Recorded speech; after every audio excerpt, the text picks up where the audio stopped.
watching from by leaving a comment below. If you enjoy this video, don't forget to like and subscribe.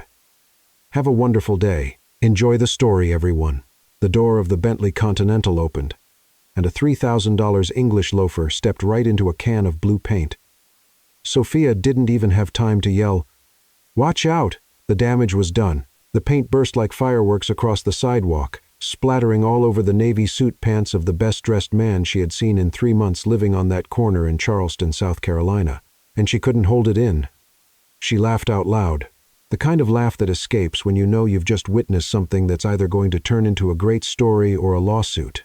The man looked down, then at her, then back at the blue stain, now forming a crooked heart on the side of his genuine leather shoe. "Seriously?" he muttered, more to himself than to her. Sophia bit her lip, trying to pull herself together, but it was too late. The laugh had already escaped, and now she had to deal with the consequences. "Sorry," she said, wiping her hands on her paint-stained apron. "But technically, you stepped on my paint, so shared blame." He raised an eyebrow. His expression was a mix of disbelief and something Sophia couldn't quite name. Curiosity, maybe, or quiet anger. "Shared blame," he repeated, his voice deep and controlled, as if he were testing the words before deciding if they made sense. "Yeah, 50 over 50.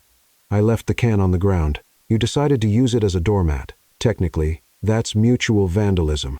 The driver got out of the car, looking worried, but the man raised a hand, clearly meaning, "I'll handle this." That's when Sophia really looked at him, dark hair slicked back, a jawline that looked like it had been carved by someone obsessed with symmetry, eyes the color of black coffee, sharp, steady, the kind that made you feel seen and analyzed in 3 seconds flat. He was handsome, annoyingly handsome, and clearly used to getting what he wanted. "Are you trying to sell these?" he asked, pointing to the small street cart where Sophia displayed her paintings against a brick wall. There were 6 of them, all hand-painted, all signed with the initials S.L. in the bottom corner. Sophia crossed her arms. "Depends. Are you trying to buy one or just changing the subject so you don't have to admit you ruined my paint?" He didn't answer. He just walked up to the paintings, ignoring the blue stain spreading up his pant leg. Then he stopped, in front of the only painting Sophia had never managed to sell, the estate. It was a large canvas painted in shades of gray and aged gold. It showed an old colonial-style house with arched windows, a front yard overgrown with wisteria, and a stone fountain in the center. There was something melancholic about it, like the house was waiting for someone who would never return. "Where did you see this?" His voice was different now, lower, more personal. "I'm sorry?" Sophia asked. "This estate. Where did you see it?" She hesitated, not because she didn't know, but because no one had ever asked before. Most people just said something generic like, "That's beautiful," and walked away. "In my head," she said with a shrug, "I paint what I see in dreams or nightmares. Haven't decided which this one is yet." He stared at her for a long moment, the kind of silence that makes time slow down. Sophia felt something strange in her stomach. Not hunger, though. She hadn't eaten since breakfast. It was something else. Recognition? Maybe. "How much?" he asked, breaking the moment. "How much?" "What? The painting?" Sophia blinked, surprised. "You're serious?" "I never say anything I don't mean." Of course not, she thought. He probably was born with his arms crossed in that serious face. $400, she said, half expecting him to laugh. He didn't. He simply took out his wallet, counted $400 bills as if they were coupons, and handed them to her. Sophia stared at the money, suspicious. "You didn't even ask if I take cards, do you?" "No." "Then I did the right thing." She took the cash slowly, still unsure. "Okay, now I have to ask. Are you some kind of eccentric philanthropist or just someone with too much money who likes to spend it on random people on the street?" He almost smiled. "Almost. Neither. I just recognize value when I see it." "Oh, really?" Sophia tilted her head, studying him. "And what exactly did you see in that painting?" "Miss Ellis. Nathaniel Ellis." The name hit like a silent bomb. Sophia didn't react. At least, not on the outside. But inside, something clicked. Ellis. She'd heard that name before. "Let me guess," she said, folding her arms again. "You own that fancy restaurant behind me, right?" The Azalea House. No, but I do have a reservation there in 10 minutes. Oh, I see. So, you bought my painting as a good deed before dinner, like clearing your conscience. He looked at her again with that piercing gaze. Do you always talk like that, or just when someone buys something from you? Depends. Are you always this annoying, or only when you buy art from people on the street? This time he actually smiled briefly, but it was real, and Sophia hated how his smile was just as annoyingly handsome as the rest of him. Do you have a name? He asked. Sophia. Sophia Laurent. Sophia, he repeated as if memorizing it. Nice to meet you. He picked up the painting, turned, and walked toward the restaurant, followed by the driver carrying the canvas like it was a sacred relic. Sophia stood there on the sidewalk, $400 in hand, and a strange feeling in her chest. She had sold paintings before, many, but none had ever felt this odd or this important.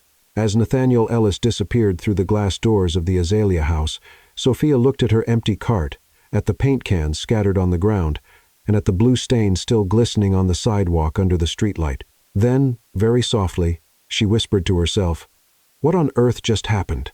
But deep down, she already knew. That man hadn't bought the painting by chance. He'd recognized something in it. And for the first time in months, Sophia felt something she hadn't felt since she'd lost everything. Hope. Or maybe just the illusion of it, because men like Nathaniel Ellis didn't come back to sidewalks like hers. They only passed by and forgot. The envelope was white, thick, expensive, and it had his name written in gold calligraphy that probably cost more than a normal person's monthly salary. Nathaniel Ellis held the invitation between his fingers as if it were a court summons, because in a way that's exactly what it was. Victoria Hargrove and Benjamin Ellis invite you to celebrate their engagement. He read the line 3 times. Each time it hurt a little less, or maybe he was just going numb. The waiter appeared beside the table with a professional smile and a bottle of red wine. Nathaniel didn't even remember ordering. "Shall I pour for you, Mr. Ellis?" "Fill it to the brim," Nathaniel muttered, dropping the invitation on the table as if it burned. The waiter poured the wine with the elegance of someone who had done it for 20 years, but couldn't quite hide his curiosity when he saw the names printed on the paper. "Oh, the Ellis Hargrove engagement," he said too casually. "Everyone's talking about it. It's going to be at the Grove Estate, right? That mansion with the Italian marble fountain. They say there'll be over 300 guests." Nathaniel took a long sip of wine. "Fascinating. You'll be going, right, sir?" "Me?" "Yes, sir. Are you attending alone, or—" The question hung in the air like a polite sucker punch. Alone? Of course, he was going alone because Victoria had traded him for his cousin Benjamin, the rival partner who spent more time trying to sabotage the family business than helping it grow. And now, not only were they together, they were getting married in front of everyone, in front of Charleston's elite, in front of the Ellis Enterprises board, in front of him. "I haven't decided yet," Nathaniel said curtly. The waiter nodded, but Nathaniel caught the look, that thin veil of pity dressed as politeness. "I understand, sir. Well, just let me know if you need anything." When the waiter left, Nathaniel kept staring at the invitation. The paper seemed to scream silently. "You lost. He won, and everyone will be there to see it." He picked up his phone, 3 unread messages. "Benjamin, hope you'll come, cousin. It would be a shame if you missed the event of the year. Nathaniel, please attend. The family needs to show unity. You know how the board is. I know it's awkward, but it would mean a lot to me if you came. After all, we're still friends, right?" Friends. He almost threw the phone at the wall, but then somewhere deep inside, an annoying little voice whispered, "If you don't show up, they win. If you show up alone, they win. But if you show up with someone." Nathaniel paused, looked at the invitation, looked at the wine, and then, without thinking, which was unusual for him, he pushed back his chair and left the restaurant. The sidewalk was darker now. The streetlights flickered weakly, and the cool October wind carried the smell of coming rain. Sophia was still there, putting the last paint cans into a dented cardboard box. The makeshift cart was already folded, and she was wearing an oversized hoodie with a faded band logo Nathaniel didn't recognize. She saw him before he said anything. "Did you forget something?" she asked, still organizing her things. "Because if you're here to complain about the stain on your shoe, I can offer you a discount on your next purchase." "I have a proposal for you." Sophia stopped, turned slowly, raising one eyebrow. Okay, that sounds extremely suspicious, like this is going to go wrong level of suspicious. Nathaniel crossed his arms. It's nothing illegal. Oh, great start. Very reassuring. He took a deep breath. This was ridiculous. He knew it was ridiculous, but the image of Benjamin and Victoria, smiling at the altar while he sat alone in the back row, was worse than any temporary embarrassment. I need someone to go with me to an event, he said plainly. Sophia blinked. Like an actual event with fancy people and expensive champagne. Exactly. And you're asking me this because what? You ran out of options on dating apps? Because you have nothing to lose, Nathaniel replied bluntly. And I need someone completely disconnected from my world. She stared at him for a long moment. Then slowly she started to laugh. Not a polite laugh, a genuine one. The kind that bends you over. Are you serious? She managed between laughs. Where exactly do you want to take me? To my ex-fiancé's engagement party. The laughter stopped. Oh, with my cousin. Oh, and I need someone by my side so I don't look like a total loser. Sophia was silent for a few seconds. Then she tilted her head, eyes glinting with something between amusement and disbelief. So, you want me to be your what? Fake girlfriend. Last minute plus one social shield. Social experiment, Nathaniel corrected. Oh, sure. Totally different. He sighed. Look, I know it sounds strange. Strange? She interrupted. This goes way past strange, straight into bad movie plot, but like the kind I'd totally watch anyway. Nathaniel almost smiled. So, do you accept? Sophia crossed her arms, studying him. The wind messed up her dark hair, and Nathaniel realized she was unlike anyone he'd ever met. Not because she was poor, not because she was an artist, but because she didn't pretend. How much are you paying? She asked practically. $1,500. Half now, half later. Wow. Okay. And what do I have to wear? Homeless chic or classic streetwear? He couldn't help it. He laughed quietly but genuinely. I'll take care of the outfit. Of course you will, Sophia muttered, rolling her eyes. And let me guess, you'll also want to teach me how to walk, talk, and breathe properly, right? If necessary. She let out a long, dramatic sigh. Fine, I'll do it, but only because I need the money. And honestly, I'm dying to see what kind of circus rich people live in. Nathaniel extended his hand. Deal. Sophia shook it firmly, and for a second, they just stood there under the dim streetlight, sealing the most absurd agreement either of them had ever made. One thing, Sophia said, letting go of his hand. If this blows up in my face, I'm painting you as the villain in all my next works. Fair enough. She smiled. A crooked, daring smile, and Nathaniel realized too late that he had just made the worst or best decision of his life, because Sophia Laurent wasn't just any companion. She was a ticking time bomb with a paintbrush. Sophia thought taking care of the outfit meant going to a store, picking out a dress, and that's it. She didn't expect to be dragged into a mansion that looked straight out of a Downton Abbey episode with an actual butler at the door and a crystal chandelier worth more than everything she'd ever owned. You live here? She asked, looking around while Nathaniel closed the door behind them. Technically, yes, he replied, taking off his jacket and tossing it onto an upholstered chair that was probably an antique, but I spend most of my time at the office. Of course, because this place must be so uncomfortable, Sophia said sarcastically, running a finger across a side table that shone like a mirror. Poor you. He ignored the comment. We have 48 hours, he said, turning to her with that CEO stance that probably scared board members. The event, Saturday night. Today's Thursday. So, let's get started. Sophia blinked. Get started? On what exactly? Your training?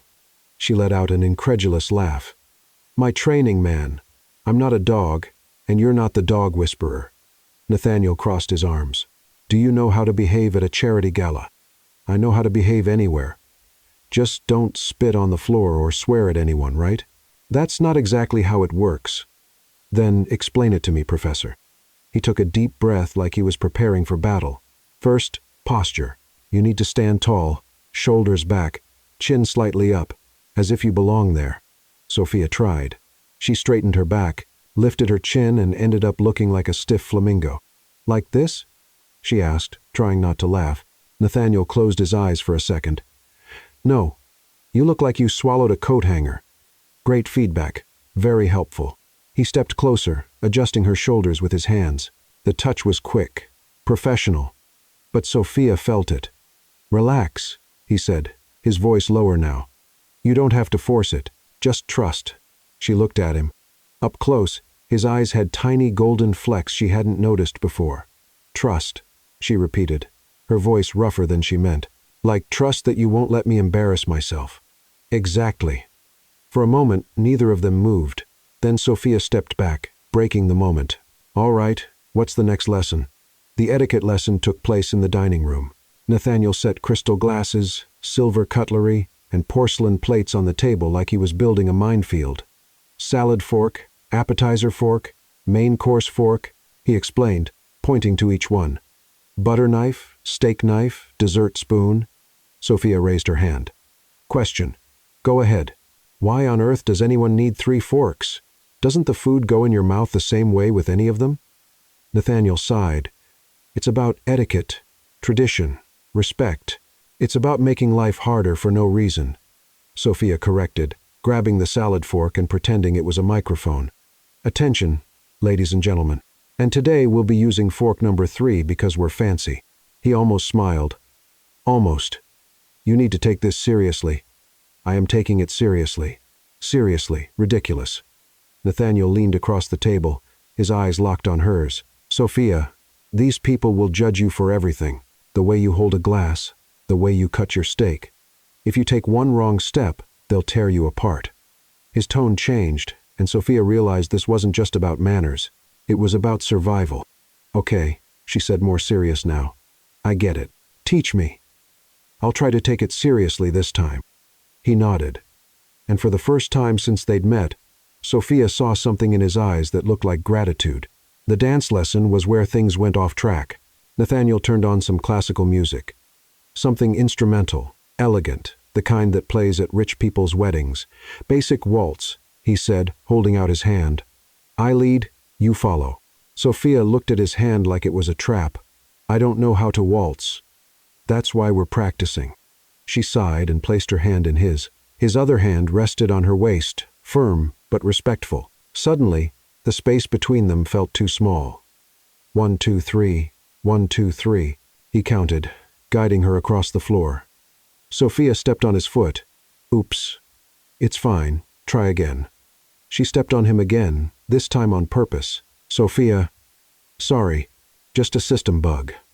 Rebooting. He stopped dancing and stared at her. "You're doing it on purpose." "Maybe," she said with a grin. "Or maybe I'm just terrible at this." "You're not terrible. You're just not trying." "And why should I?" Sophia shot back, her voice sharper than she meant to pretend I'm someone else. "To fit the mold of your ex." Nathaniel went silent, and Sophia realized too late that she'd hit the target. "Every little thing you teach me," she continued softer now. "Every do this, every don't do that. It's about her, isn't it? About what she would have done, about who she was." He let go of her waist.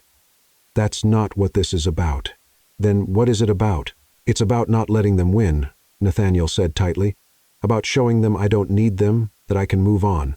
Sophia looked into his eyes, and for the first time, she saw something beyond the composed CEO. She saw pain. "All right," she said gently. "I'll try. For real this time," he nodded. And when they started dancing again, Sophia didn't step on his foot anymore. This time, she let him lead. And when the music ended, neither of them let go right away because something had changed, and they both knew it. That night, while Sophia slept in the guest room, Nathaniel stayed awake in the library, staring at the framed photo on his desk. Victoria smiling, perfect blonde hair, flawless white dress. He put the photo in the drawer, and for the first time in months, he felt nothing as he did it. The next morning, a huge box arrived at the mansion. Sophia came down the stairs in a hoodie, hair messy, and found Nathaniel standing next to the box, as if it were about to explode. "What's this?" she asked. He looked at her, then slowly opened the lid. Inside, wrapped in white tissue paper, was the most beautiful dress Sophia had ever seen, and attached to it a note. "Wear this and don't be yourself." Sophia read the note 3 times, then as gently as possible crumpled it and tossed it in the trash. "Don't be yourself," she muttered, pulling the dress from the box. "Who wrote this?" Cinderella's stepmother. Nathaniel appeared in the doorway, already dressed in a perfect black tuxedo, hair slicked back and that posture that screamed, board meeting, not engagement party. It wasn't my idea, he said a little too quickly. Oh no, then whose? My mother's. Sophia froze, looked at him, then at the dress, then back at him. Your mother sent me a note telling me not to be myself. She meant be the best version of yourself. That's not what she wrote. I know. Sophia sighed, held the dress against her body, and turned to the mirror. It was beautiful, simple, yet elegant. A emerald green dress down to her ankles with a modest neckline and short sleeves. Nothing flashy, nothing that shouted, "Look at me." Exactly the kind of thing someone would wear to blend in. I'll wear it, Sophia said firmly. But not because of the note, and not because your mother said so. Nathaniel waited.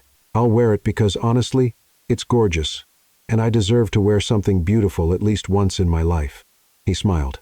Really smiled this time. You do. The limousine glided through the streets of Charleston like a silent ship cutting calm waters. Sophia sat beside Nathaniel, her hands sweaty around the small borrowed clutch she was pretty sure cost more than her kidney. Her hair was tied in a low bun, not fancy, but neat. And around her neck, the only thing that was truly hers, a green glass pendant that had belonged to her grandmother.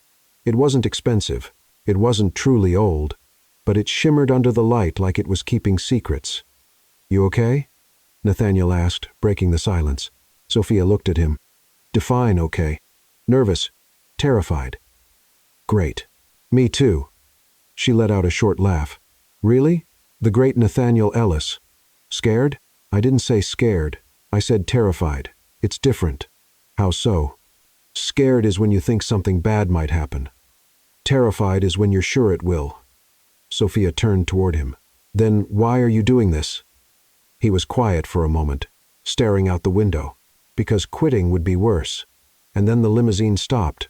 The Grove Mansion was everything Sophia had imagined a movie mansion would be, only bigger and more intimidating.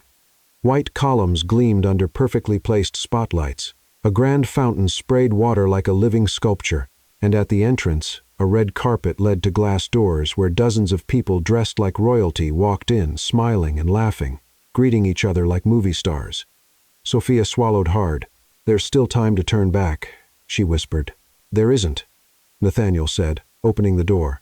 Nightlight poured into the car. Then he held out his hand to her.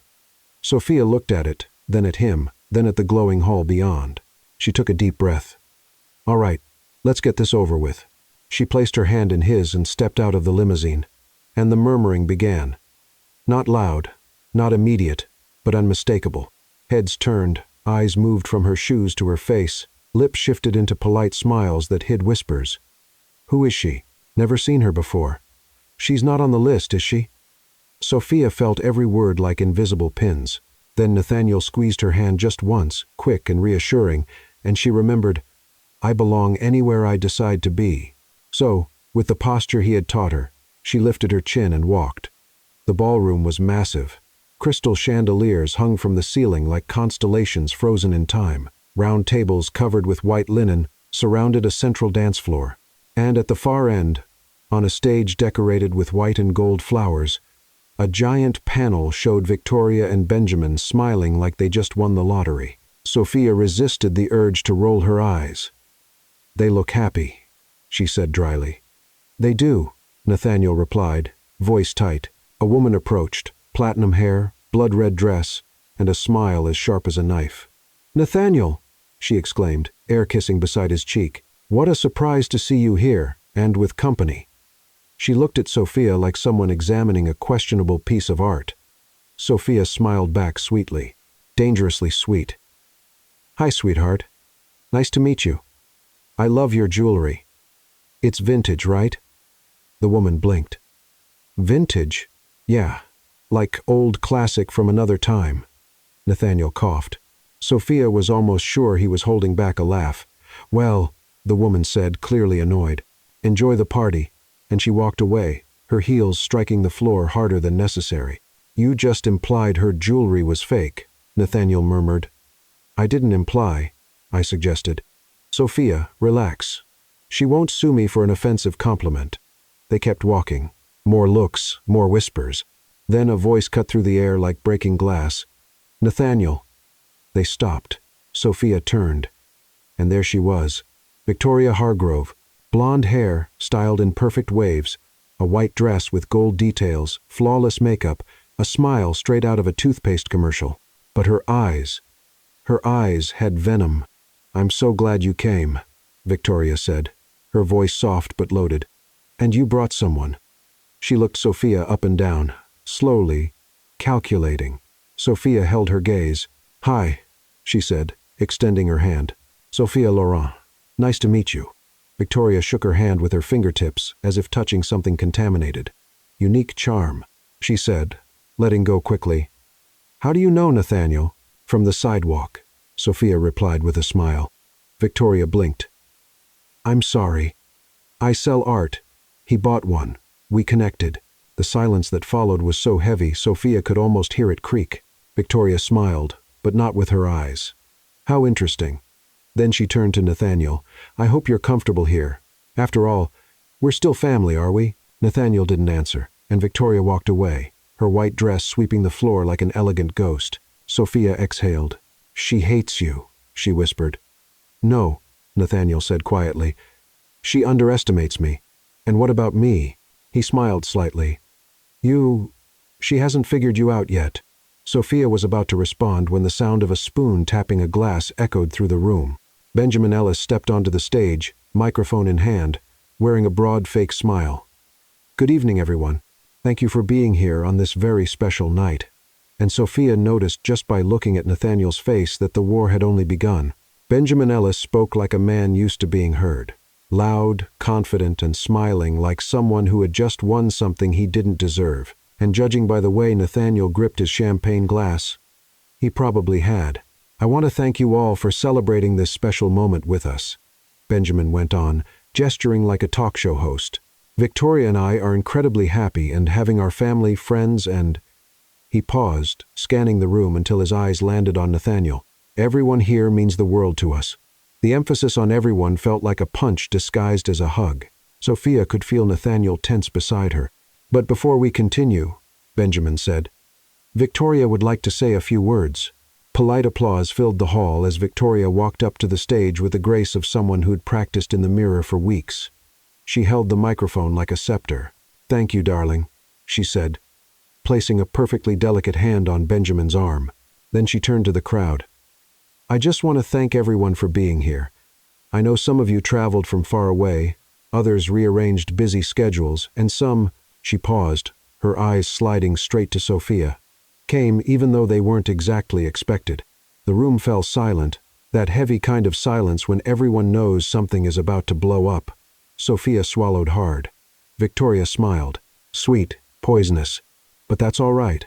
The truth is, not everyone is meant to belong in places like this. And that's not judgment. It's just reality." A few people laughed quietly, but enough to sting. Sophia felt her face grow warm. Her palms were sweating. Every instinct told her to leave, to not give that woman the satisfaction of seeing her crack. But then something clicked inside her, and she remembered who she was. Sophia Laurent didn't run. She painted over. So before Nathaniel could stop her, she took a step forward and spoke loud enough for everyone to hear. "You're right." The whole room turned to her. Victoria blinked, clearly not expecting a response. Sophia smiled, calm, confident.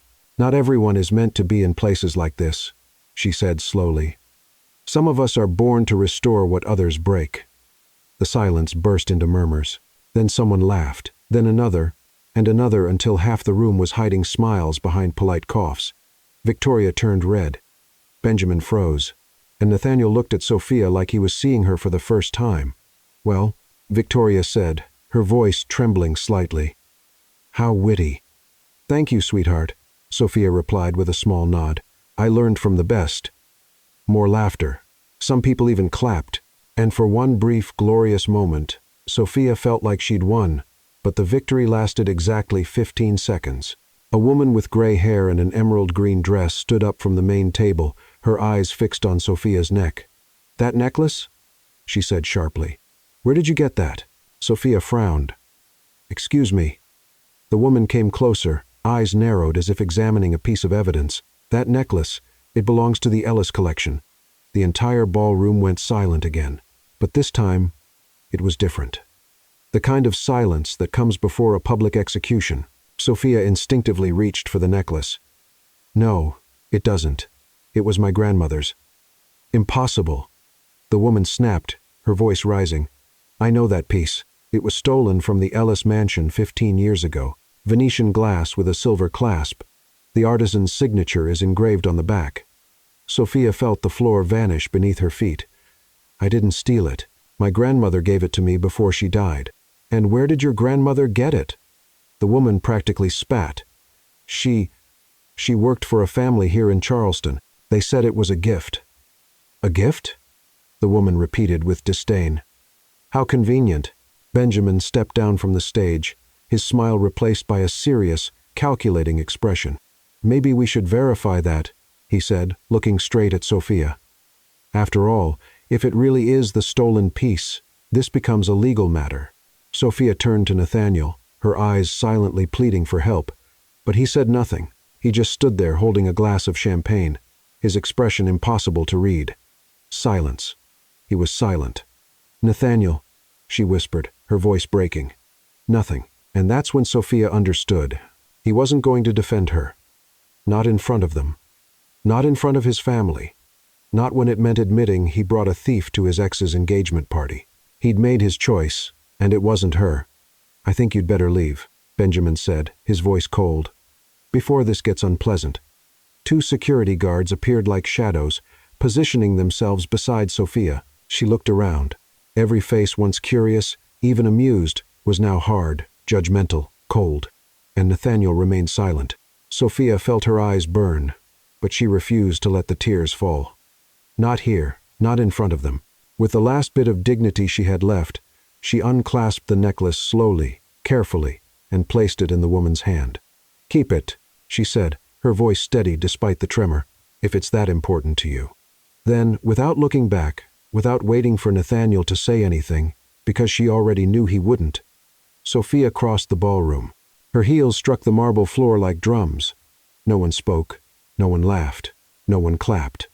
They just watched her leave, and when the glass door closed behind her, the sound echoed through the room. Outside, the night was cold.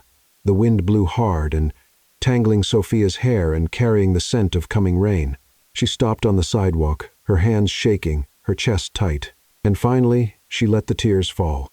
Not for the humiliation, not for the necklace, but for his silence, because in the end, it was the silence that hurt the most. Inside the ballroom, Nathaniel still held his champagne glass, and for the first time in his life, he didn't know what to do, because he had just let the only real person he knew be destroyed, and he had done nothing to stop it. Benjamin came closer, resting a hand on his shoulder with fake sympathy. "Relax, cousin. You made the right choice." But when Nathaniel looked toward the door Sophia had walked through, he realized something. He'd made the worst choice of his life. And maybe there was no way to fix it. Nathaniel set that champagne glass down on the nearest table so hard the crystal almost cracked. And he walked out. Benjamin called after him. Victoria said something. Someone tried to grab his arm, but he was already crossing the room, pushing open the glass door, his eyes searching the darkness of the night. And then he saw her. Sophia stood on the sidewalk, arms crossed, her body trembling, not from the cold, but from something much worse. Anger, pain, disappointment. "Sophia," he called, his voice rougher than he intended. She didn't turn. "No. Let me explain." "No," she repeated louder this time. "You had your chance in there, and you chose to stay silent." Nathaniel stopped a few steps away from her, his hands in his pockets, the flawless tuxedo contrasting with the chaos inside him. "I didn't know what to do," he admitted. "Liar!" Sophia cut him off, finally turning toward him. Her eyes were red but dry. She had already cried. Now there was only coldness left. "You knew exactly what to do. Defend the person who brought you there. But you didn't because it was going to cost you something. And the great Nathaniel Ellis never loses anything, right? It's not like that. Then how is it?" He opened his mouth, closed it, tried again. Nothing came out. Sophia laughed, a short, humorless laugh that hurt more than any scream. "Yeah, exactly. The limousine pulled up at the entrance. The driver quickly got out and opened the back door. "I'll take you home," Nathaniel said. "I don't have a home," Sophia replied, her voice low but steady. "I have a rented room that smells like mold in an alley where I used to keep my paintings. And now, thanks to you, I don't even have the dignity to go back there without feeling ashamed." She got into the car, not because she wanted to, but because she had nowhere else to go. Nathaniel got in from the other side. The door closed, and the silence inside that confined space was deafening. The car started moving. The lights of the Grove mansion faded behind them, along with the music, the laughter, and everything Sophia had tried to pretend she belonged to. "I'm sorry," Nathaniel said at last. "For what?" Sophia asked, looking out the window. "For using me? For humiliating me? Or for not having the courage to admit I was just an accessory?" "You weren't an accessory. Then what was I?" He didn't answer, and silence filled the space again, heavy and suffocating. Sophia reached for her neck where her grandmother's necklace used to be and felt the emptiness. Then, slowly, she took something out of her bag.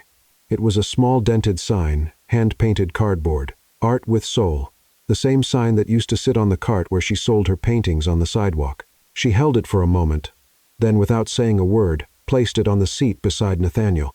"You can keep that too," she said, her voice flat. "Since you like collecting things that don't belong to you." Nathaniel looked at the sign, then at her. "Sophia, let me out here." "What? Stop the car now." "Sophia, don't stop the car." The driver hit the brakes immediately. Sophia opened the door before the car had even come to a full stop and stepped out, her heels striking the wet pavement. The rain had started. Fine. Cold. The kind that soaks you slowly and doesn't stop. Nathaniel got out too, but she was already walking away. "Where are you going?" "None of your business," she shouted without turning around. He took 2 steps toward her, stopped. Pride and guilt were waging war inside him, and neither was winning. Then, for the second time that night, Nathaniel Ellis did nothing. He just watched her disappear around the corner, swallowed by the night and the rain. Sophia went back to the alley. It was a narrow space between 2 old buildings, where she kept her paintings in a wooden crate covered with a plastic tarp. It wasn't safe. It wasn't ideal, but it was what she had. Or rather, it had been what she had because when she turned the corner and saw the scene, her knees almost gave out. The paintings were on the ground, torn, soaked, destroyed. Blue paint, so vivid it almost looked alive, was splattered across the canvases like scars. Some had footprints on them. Others were burned around the edges. And in the middle of it all, written on the brick wall in black paint, "Go back to your place." Sophia stood still, staring at the wreckage. The rain fell harder now, washing away the fresh paint, but not the marks. Then she let out a weak, trembling laugh.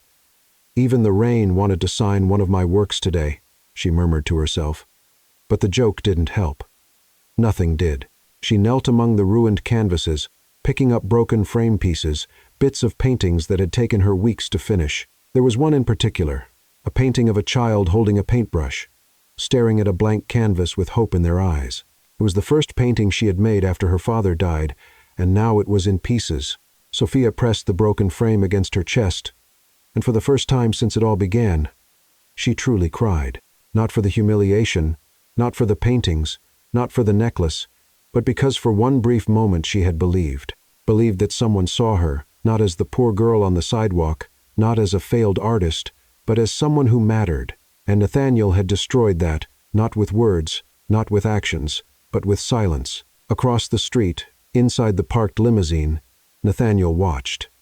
The driver had suggested leaving, but he couldn't. He just sat there watching Sophia kneel among the wreckage, her body trembling, the rain pouring mercilessly. And for the first time in his life, Nathaniel Ellis felt small, not because he had lost something, but because he had destroyed someone.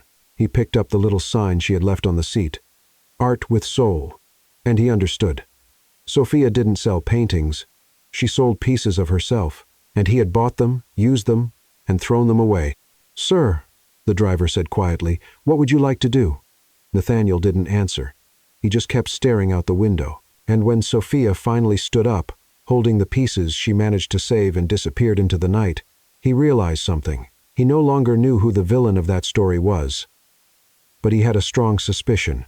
That night, at a bar on the other side of town, Benjamin Ellis raised a glass of whiskey and smiled, because the war had only just begun, and he had no intention of losing. Sophia spent 3 days trying to put the pieces back together, literally sitting on the floor of her rented room that smelled like mold and regret. She used tape, white glue, and even chewed gum to try to fix what was left of the paintings. It didn't work because destroyed art doesn't come back. It just becomes something else like her. On the 4th day, she went back to the alley, not because she wanted to, but because she'd forgotten one last box of paints hidden behind the trash container, the only spot the vandals hadn't found. And that's where he appeared. The man was thin, wearing a wrinkled plaid shirt, faded jeans, and a camera hanging around his neck like it was part of him. He was taking pictures of the wreckage. Sophia stopped, stunned. "Excuse me, are you taking pictures of my personal disaster?" The man turned, startled, almost dropping his camera. "Oh, hi. Sorry, I didn't know anyone was here. I'm with the Charleston Cultural Tribune. My name's Ethan.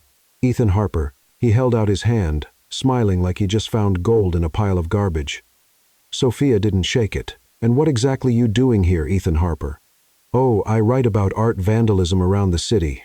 Like, who does it, why, and what it says about us as a society. It's deep, really deep. It's invasive." "That too," he agreed, still smiling. "But look at this." He pointed at a torn canvas on the ground. "This is art being destroyed. It's meta. It's tragic. It's beautiful." Sophia crossed her arms. "It's my life being destroyed." Ethan froze, and then slowly it hit him. "Wait, you're the artist? Congratulations, Sherlock." He looked at her, then at the wreckage, then back at her, his eyes wide. "Wow, you're like the victim and the artwork at the same time. That's poetic. That's depressing. Also true," he said, pulling a crumpled notepad from his pocket. "Mind if I ask a few questions?" "No, just real quick. Promise?" "No. 5 minutes. Ethan." Sophia sighed, looked up at the sky, asked for patience, which clearly wasn't coming. "Fine. 3 minutes. But if you write anything ridiculous, I'll sue you." "Fair enough," he said, already scribbling. "So, what do you think motivated the vandalism?" Sophia shrugged. "Jealousy? Random hate? Maybe someone who just doesn't like art. Or maybe someone who doesn't like you," Ethan suggested, raising an eyebrow. Sophia paused because he was right. "Yeah," she murmured. "Maybe." Ethan crouched, examining a piece of broken frame. Then he froze. Wait, what?" He turned the frame around, showing her. In the corner, almost faded, was a signature carved into the wood. H. Laurent. Sophia felt her stomach drop. "That's your father's name, isn't it?" Ethan asked, his eyes glowing with that annoying reporter's curiosity. "It was," Sophia said quietly. "He died 5 years ago."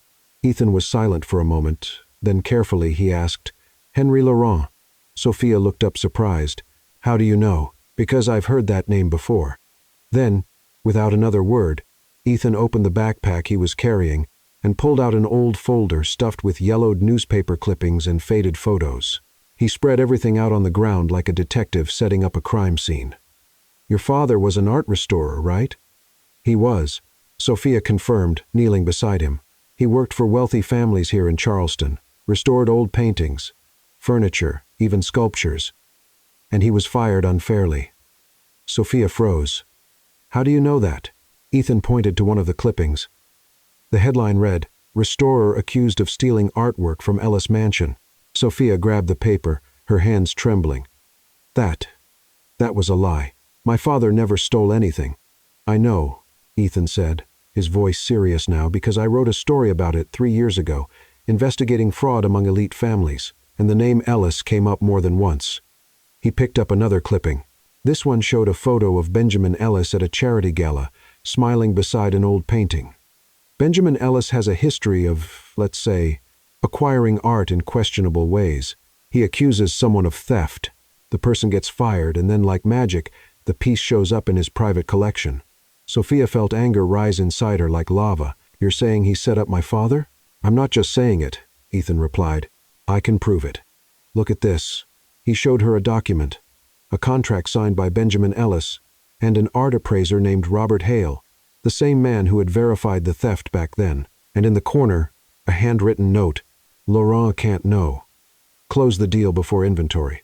Sophia read it, then read it again. And suddenly everything made sense. Benjamin hadn't just destroyed her father's career, he had stolen from him and framed him for it. My father died thinking he was a thief, Sophia whispered, her voice breaking. He died ashamed. Guilty. Ethan gently placed a hand on her shoulder. I'm sorry. Sophia took a deep breath.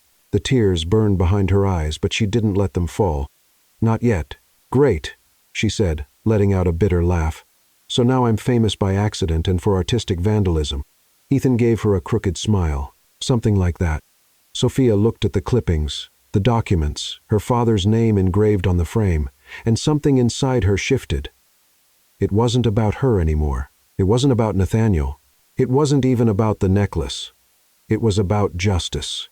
Ethan, she said, turning to him with a determination she hadn't felt in years. Can you help me? Depends, he replied, tucking the papers away. Help with what? Destroying Benjamin Ellis. Ethan blinked, then smiled. Now you're speaking my language. He held out his hand. Sophia shook it, and as they walked out of the alley, leaving the wreckage behind, one thing was clear. Sophia Laurent was no longer the girl on the sidewalk just trying to survive. She was a woman on a mission, and Benjamin Ellis had no idea what was coming for him. That same night, in a mansion across town, Nathaniel unlocked a drawer in his office.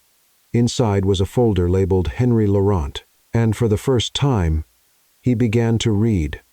The first page of Henry Laurent's file had a photo. A middle-aged man, gray-haired, with a tired but genuine smile, holding a paintbrush in front of an old canvas. His eyes were exactly like Sophia's, and Nathaniel felt like he'd been punched in the stomach because he knew that man. Not personally, but he'd heard the name. He'd seen the reports, he'd signed the termination papers.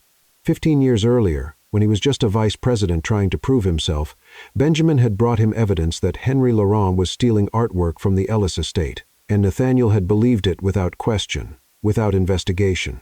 He had simply believed. Now, as he read through the documents, the forged contracts, the paid testimonies, the impossible dates, he understood Benjamin had set the whole thing up, and Nathaniel had helped destroy an innocent man. And 15 years later, he had destroyed that man's daughter too. He drove to the address the driver had written down, the place where Sophia lived. It was a 3-story building with peeling paint and a rusty metal staircase that groaned with every step. Nathaniel climbed to apartment 2B and knocked on the door. Nothing. He knocked again. Silence. She's gone, said a voice behind him. Nathaniel turned. An older woman stood in the doorway next door, wearing a floral robe and holding an orange cat that looked like it was judging him. Miss Laurent? Nathaniel asked. That's right. She left early yesterday, took a suitcase, and never came back. Do you know where she went? The woman studied him from head to toe. You're the man with the fancy car? Nathaniel hesitated. I am. Then, no, I don't. And if I did, I wouldn't tell you. She shut the door in his face. He checked the alley. Empty. He tried Azalea House, the restaurant where they met. Nothing. He called the only number he had for her. Disconnected. Sophia was gone, and Nathaniel realized too late that she wasn't running from him. She was protecting herself. When he returned to the alley for the 3rd time, he found it. Caught on a nail in the brick wall, swaying slightly in the breeze, was a folded piece of paper. He took it. Opened it. He recognized the handwriting instantly. Those crooked but expressive letters that signed her paintings. Don't keep what you don't understand. Not people, not art. Nathaniel read it 3 times, and then he understood. He had kept Victoria the way someone keeps an expensive piece of art. For status, for image, because everyone expected it, and he had tried to keep Sophia the same way as an experiment, a shield, something he could control. But Sophia wasn't meant to be kept. She was meant to be seen, admired, respected, and he had failed at all 3. When he returned to the mansion, it was nearly midnight. The house was silent, empty, cold. He walked into the office, tossed his keys onto the desk, and that's when he saw it.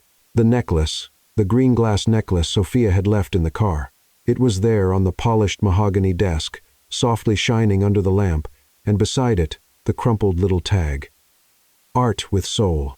Nathaniel sat heavily in his chair. He picked up the necklace, feeling its weight in his hand. And for the first time in years, he didn't know what to do. "Sir," came a voice from the door. It was Thomas, the butler, who had worked in the house for 20 years and had watched Nathaniel grow up. "What is it, Thomas?" "Just wanted to ask if you need anything. Tea, coffee, maybe some whiskey to drown your sorrows." Nathaniel almost smiled. "No, thank you."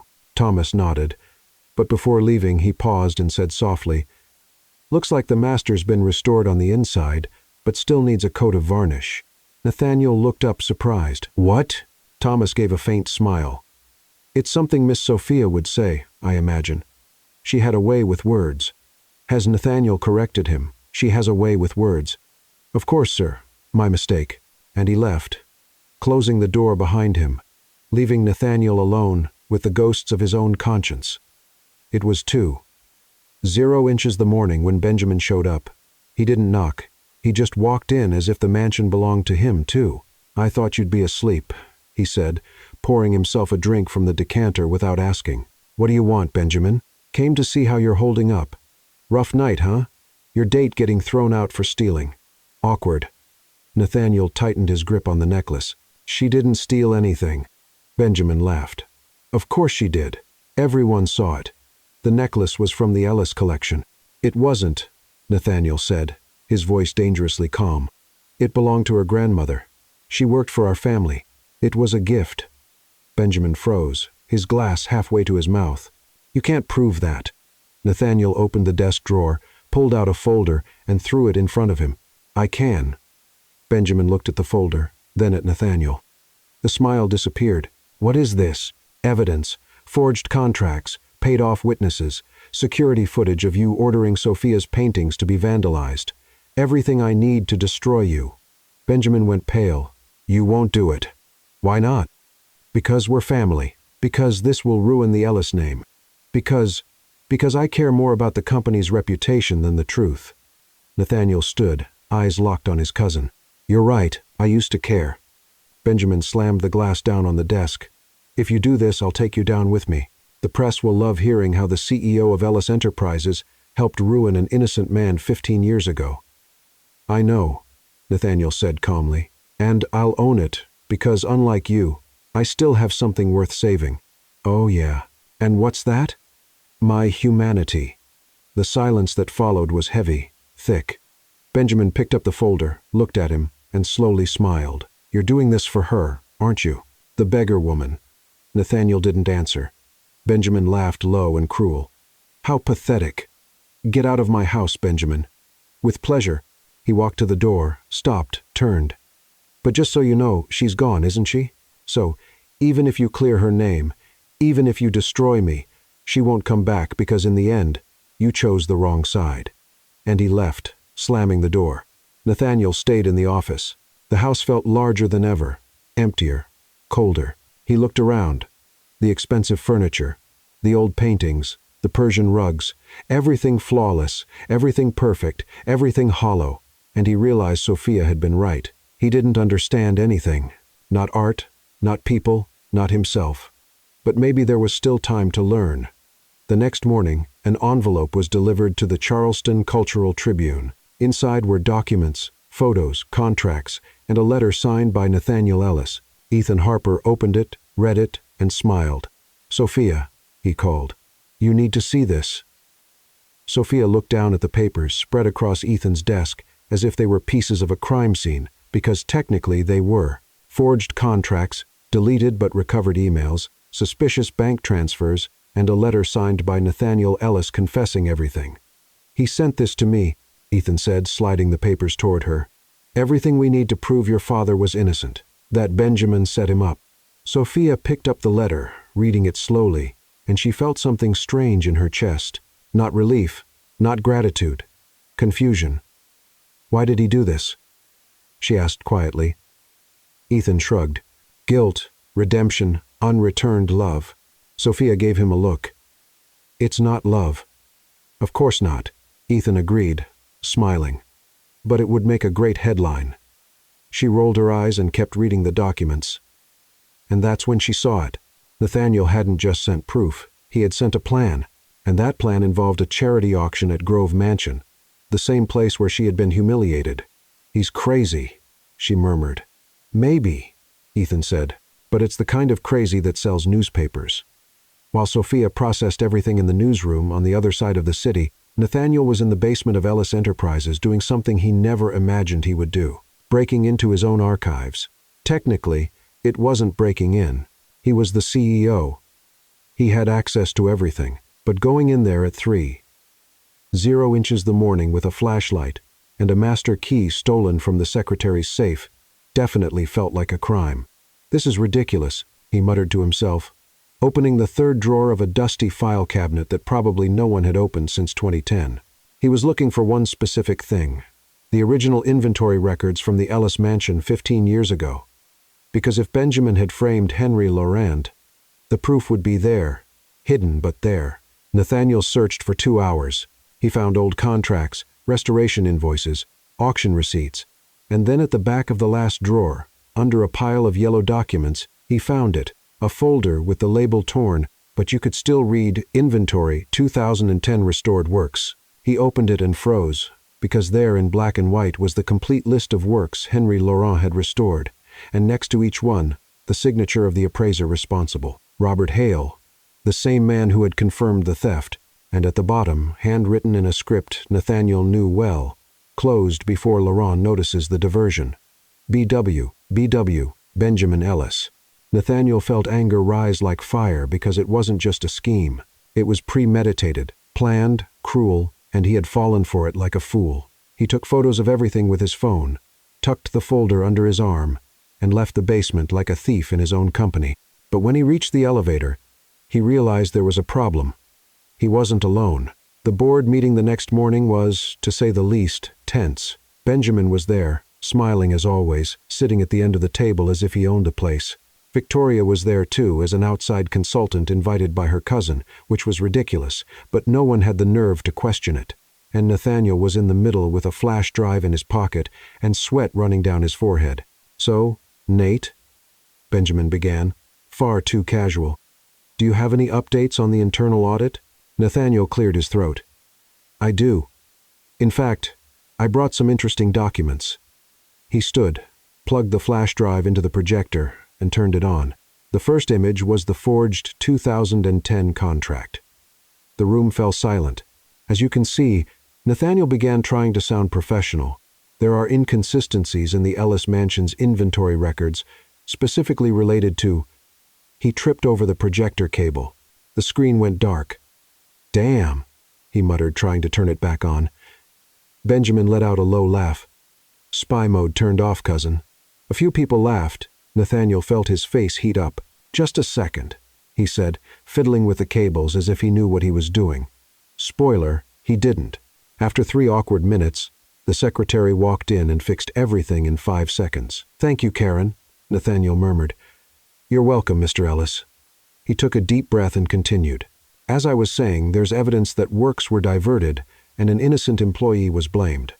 The images started to roll. Contracts, emails, transfers, and then the last image, a security camera recording dated a week ago, showing 2 men walking into the alley where Sophia kept the paintings and destroying everything. "The building next door, security cameras caught it all," Nathaniel explained. "The men were hired by a general services company registered under the name Benjamin Ellis." The room erupted in murmurs. Benjamin stood, his face red. "This is ridiculous. You're making this up to frame me." "No," Nathaniel replied calmly. "I'm exposing what you did." Victoria stood too, her eyes flashing with anger. "You can't do this, Nathaniel. This will destroy the company." "No," he corrected. "This will save it because for the first time, we're going to act with integrity." He turned off the projector, looked around the table. "I'm going to organize a charity auction at the Grove Mansion in 2 weeks, and there I'll present this evidence publicly along with a formal apology to the Laurent family." "You've lost your mind," Benjamin hissed. "Maybe," Nathaniel agreed, "but it's the right thing to do." And he walked out of the room, leaving chaos behind. That night, Nathaniel came home and found Thomas waiting at the door. "Sir, Mr. Benjamin was here. He took some things from the office." Nathaniel ran to the office. The drawer was open, empty. The original folder was gone. "Damn," he muttered, running a hand through his hair. But then he looked at the computer and remembered. He had backed up everything and sent it to Ethan Harper. Benjamin could destroy the original, but the truth was already out there, and there was no turning back. Across town, Benjamin held the folder over a burning fireplace. Victoria stood beside him, arms crossed. "Burn it," she said coldly. Benjamin hesitated. "If I burn this, we lose any chance to negotiate. And if you don't burn it, we lose everything." He looked at the folder, then at the fire and threw it in. The flames swallowed the papers in seconds. But what they didn't know was that Nathaniel had already won, because the truth doesn't need paper to exist. It only needs someone brave enough to tell it. And Nathaniel had finally found that courage. The ballroom at the Grove Mansion had never looked so bright. Freshly polished chandeliers, white flowers on every table, and a line of luxury cars at the entrance that looked like a New York Fashion Week parade. Everyone was there. The Charleston elite, the names that mattered, the faces that appeared in magazines, and they had all come for the same reason, to attend the most anticipated charity auction of the year, hosted by Nathaniel Ellis, in the name of restoration and social justice. What no one knew was that restoration had a much more literal meaning than they imagined. Victoria was glowing, a gold dress that shimmered under the lights like a living trophy. Perfect hair, a smile fixed on her face like it had been painted there. She stood on stage beside Benjamin, greeting guests, posing for photos, acting as if she were the official hostess of the event. And technically, she was, because Nathaniel had asked her and Benjamin to help with the organization, as a gesture of goodwill, a family reconciliation, or at least that's what they thought. "Thank you all for being here tonight," Victoria said into the microphone, her voice sweet as poisoned honey. "We're gathered here to celebrate art, culture, and the Ellis family's commitment to the Charleston community." Polite applause filled the room. Benjamin smiled beside her, hands in his pockets, confident, because he thought he had won, that he had destroyed the evidence that Nathaniel had given up. But then the lights flickered and changed. A side door opened and Sophia walked in, not in a ball gown, not in high heels, but in jeans, a simple white blouse, and worn-out boots. And in her hands she carried a canvas, a painting. The painting of the estate Nathaniel had bought from her months earlier. The first one, only now it was different, restored. But the scars of the vandalism were still there, tears stitched together with golden thread. Stains of paint blended into the landscape as part of its story. Kintsugi, the Japanese art of mending what's broken with gold. Only this was the Sophia Laurent version. The entire room turned toward her. The murmurs began to ripple through the crowd. Who is she? Isn't that the girl from the engagement scandal? What is she doing here? Victoria froze on stage. Her smile vanished. Benjamin stepped forward, eyes narrowing. "What are you doing here?" He practically spat. Sophia stopped in the middle of the room. She set the painting on an empty easel that had been conveniently placed there, courtesy of Ethan Harper, who was filming everything discreetly from the back. Then she looked directly at Victoria. "Hi, sweetheart. I came to take back what's mine." "This is trespassing," Victoria said, her voice shaking. "Security!" But before anyone could move, Nathaniel stepped onto the stage, not running, not panicking, calm, controlled, like a man who knew exactly what he was doing. "Actually," he said, taking the microphone from Victoria's hand, "she was invited by me." The room erupted in louder murmurs. Benjamin stepped forward. "What are you doing, Nathaniel?" "What I should have done 15 years ago," he replied, locking eyes with his cousin. "The right thing." Then, with a gesture, the lights in the ballroom went out, and the projector turned on. The first image was a contract fake, dated 2010, with Benjamin Ellis's forged signature next to Henry Laurent's name. "This is the contract used to accuse Henry Laurent of theft," Nathaniel explained, his voice echoing through the room. "An innocent man, a brilliant restorer destroyed by a lie. Next slide. Bank transfers from Benjamin Ellis to Robert Hale, the appraiser who had confirmed the theft. And this is proof that everything was bought, planned, executed." More slides, deleted emails, handwritten notes, security footage showing men destroying Sophia's paintings in the alley. Each image hit like a bomb, and the ballroom was in absolute shock. Benjamin tried to shut off the projector. Nathaniel blocked his way. "Get out of my way," Benjamin hissed. "No."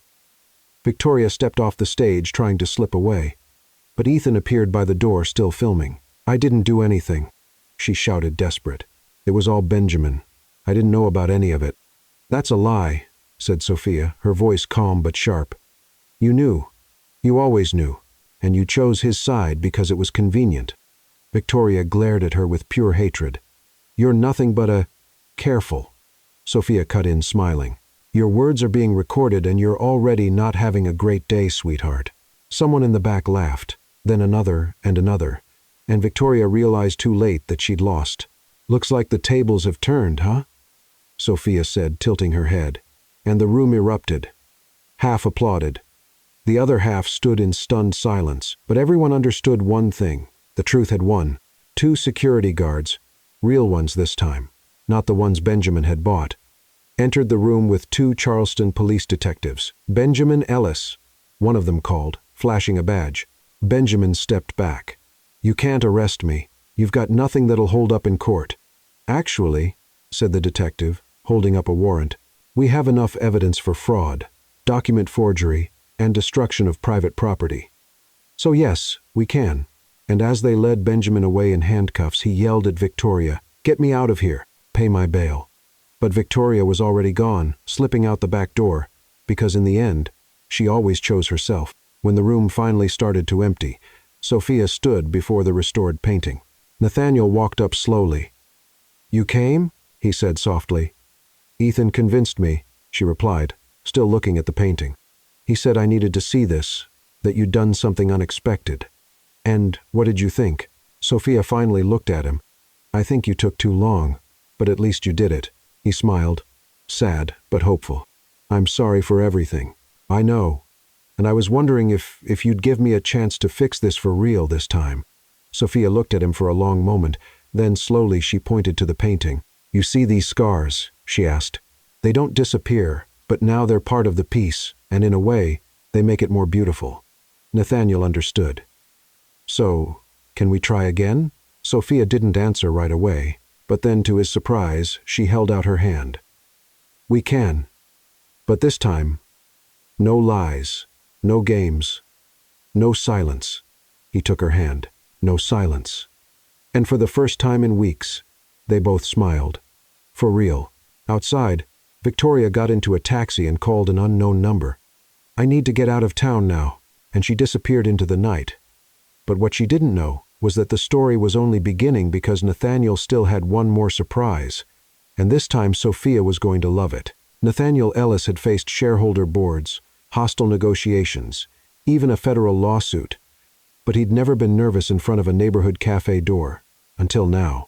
He looked through the foggy window. Inside, sitting at a corner table, Sophia was sketching something on a paper napkin. Her hair was tied in a messy ponytail. Her shirt had paint stains and she was chewing on the end of her pen like she was solving an impossible math problem. And Nathaniel realized in that exact moment that he was completely in love, which was a problem because he had absolutely no idea what to do about it. So, he took a deep breath, adjusted the package under his arm, and walked in. The bell over the door rang.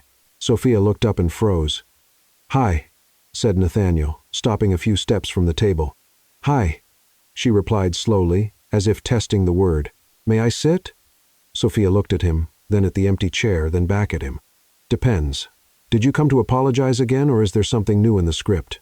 Nathaniel almost smiled. "Something new? Okay, then sit." He sat down and placed the package on the table. Sophia eyed him suspiciously. "If that's an expensive dress and a note saying, 'Be someone else,' I'm throwing hot coffee in your face."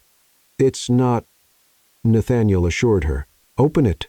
She hesitated, then slowly unwrapped the brown paper. Inside was a set of paintbrushes, new, high quality, the kind real artists use, not the kind from craft stores. And beside them, a simple wooden frame, empty.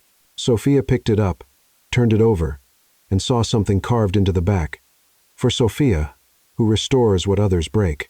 She stayed silent for a long moment. "You carved this?" she asked, her voice softer than she meant. "I tried. It's a little crooked. It's perfect." Nathaniel smiled. A small, genuine smile. "I was going to bring you flowers," he said. "But then I thought, flowers die, and you deserve something that lasts." Sophia held the frame as if it were the most precious thing in the world. "Why are you doing this?" she asked, looking into his eyes. Because you restored more than a painting, Nathaniel said, his voice steady but soft. You restored what was left of me. Sophia blinked. Once, twice. Then, to his surprise, she started laughing. Not a mocking laugh, but a nervous one. The kind that slips out when you're not sure whether to cry or hug someone. Wow, she said, wiping her eyes. You just used a restoration metaphor in an apology. That's ridiculously corny. I know, and I kind of loved it. Nathaniel relaxed. For the first time since he'd walked in, he felt like maybe he had a chance. So, can we try for real this time?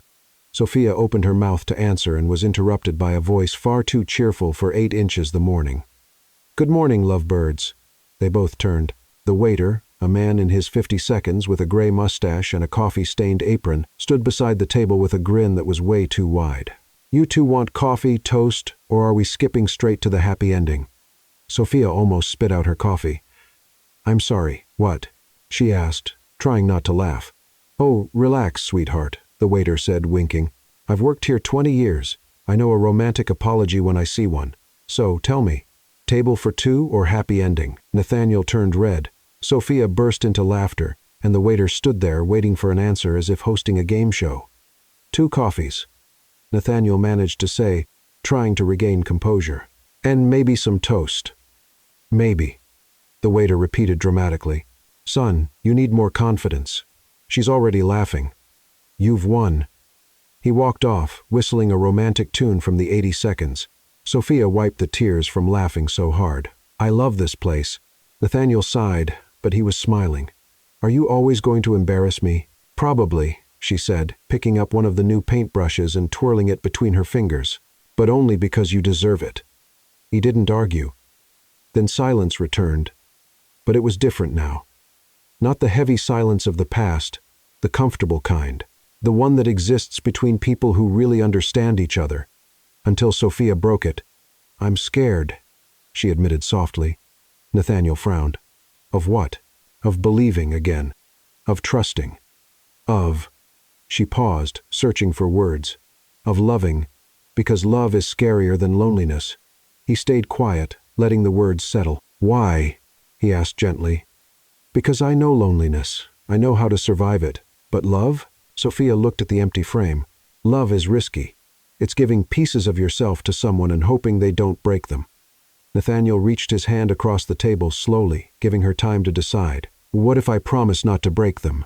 You can't promise that, Sophia said, but placed her hand on his anyway. No one can. We always hurt the people we love, even without meaning to.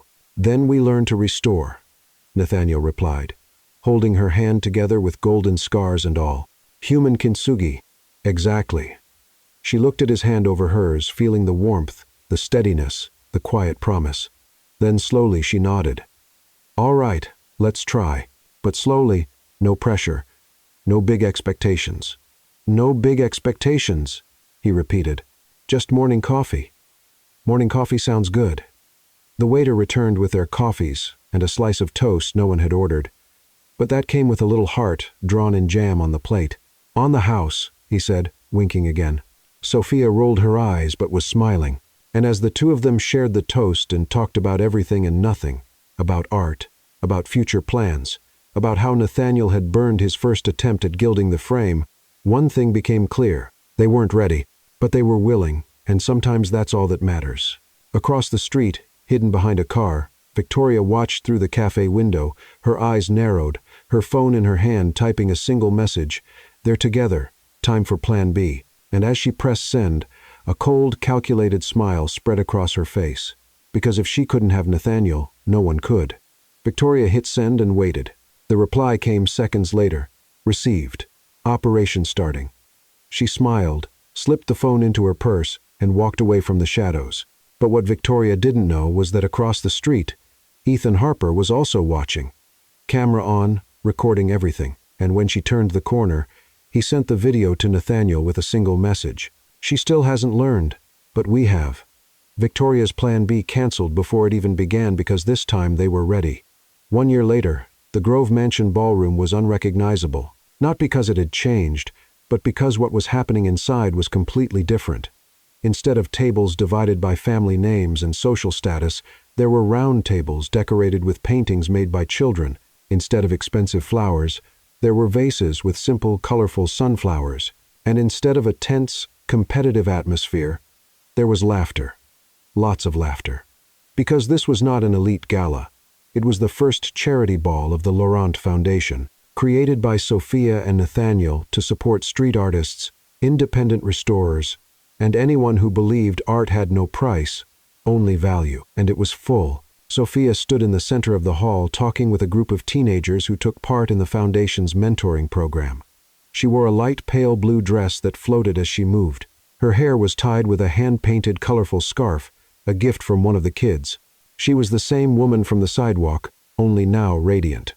"So, Sophia," one of the girls asked shyly, "is it true you used to sell art on the street before all this?" Sophia smiled. "True. Right there in front of the azalea house with an old cart and a sign that said, 'Art with Soul.' And Nathaniel bought one of your paintings." "He did, and he stepped in a can of blue paint in the process." The kids laughed. "So now, are you like together?" Sophia looked to the other side of the room where Nathaniel was trying and failing miserably to teach a group of children how to waltz. A 7-year-old girl was literally stepping on his feet with every move. "Sorry, Mr. Ellis," she laughed. "It's okay, Emma," Nathaniel answered, trying not to limp. "You're doing fine. Just try to step on the floor between my feet, not on top of them." "I'm trying. I know. But my toes are trying to survive too." The whole room laughed. Sophia rolled her eyes, but she was smiling. "Yeah," she said, looking back at the girls. "We're together, and he's terrible at dancing with kids." "But does he love you?" Sophia paused. Then she nodded slowly. "He does in his awkward way, but he does." And the girls sighed as if they were watching a romantic movie. When it was time for the speech, Sophia went up on stage. The room fell silent. Every seat was taken.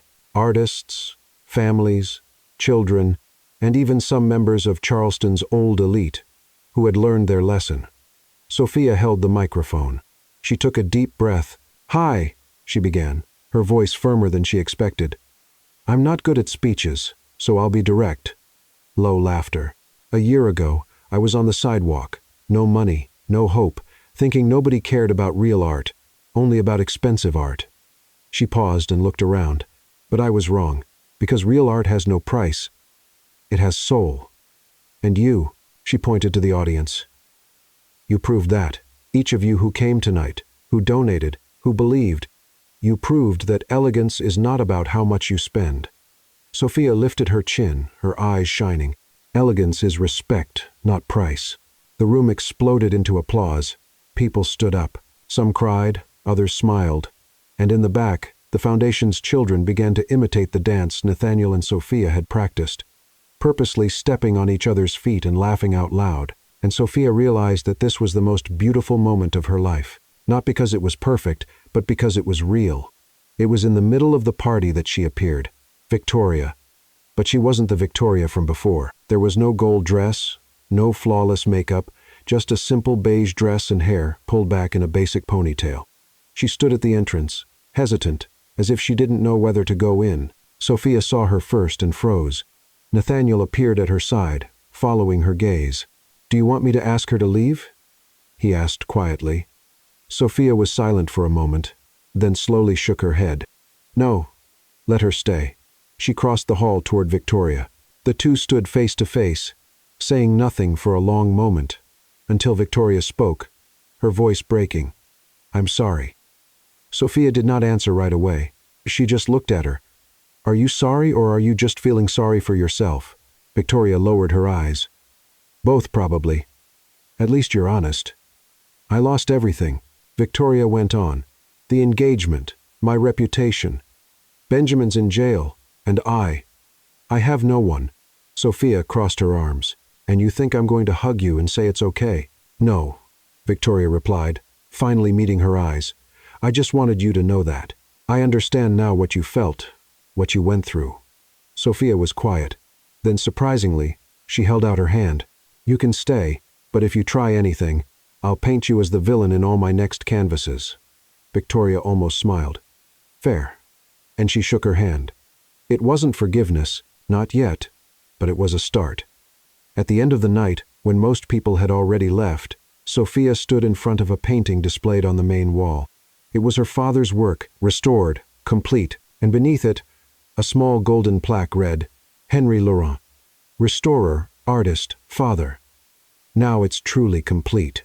Nathaniel appeared beside her, silent. He would be proud, he said softly. Sophia wiped away a tear that had slipped down her cheek. Art always finds its way back to those who never gave up, she whispered, touching the frame. Then turning to Nathaniel, she smiled. Thank you for believing, for restoring, for everything. He took her hand. Thank you for teaching me that some things are worth more than money. Like what? Like you. Sophia rolled her eyes, but laughed. You're still corny, and you're still perfect. They stood there side by side before the painting, surrounded by works of art created by children who now had hope. And they realized that this was the true masterpiece. Not the painting, not the hall, not the money, but the kind of love that restores, that heals, that turns scars into gold. Outside, under Charleston's starry sky, Thomas the butler watched through the window and smiled.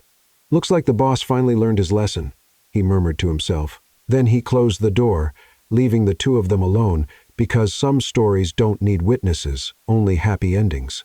But behind the scenes, Ethan Harper was already typing up his next article.